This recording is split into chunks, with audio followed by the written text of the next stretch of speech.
mini lesson for finding the vector magnitude from component form. We just have one example this time. It's pretty straightforward. So let's take a look at it. All right, so given the vector 3 in component form, 3 and -7, we now need to translate this into what it means. Basically, the first number here is the change in x. And the second number is the change in y.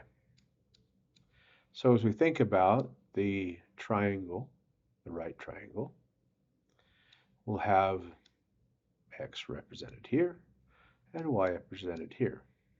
Notice that the negative simply refers to the direction. And when we're talking about magnitude, direction doesn't matter. So it makes it very convenient for when we do our calculation. Remember that this is the square root of a squared plus b squared.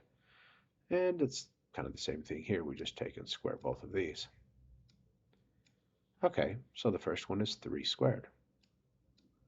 And then because we're not too worried about direction, we can ignore the negative. Now, we are justified in doing that because -7 times -7 is a positive number. So we'll go ahead and do it. So this is 7 squared.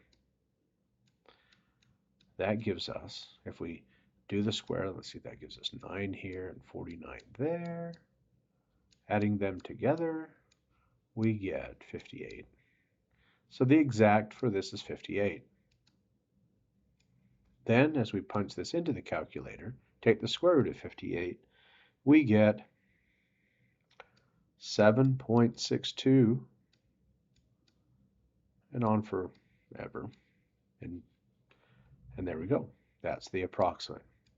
Just as a word of caution, if we were to find that the square root here and we end up with a perfect square, let's say, for example, totally different story, right? That we happen to get maybe a 36. Well, the square root of 36 we know is 6. That is the exact answer. So if it ends up as an integer, we write it as the exact answer. And for the purpose here, we would also write the approximate as 6.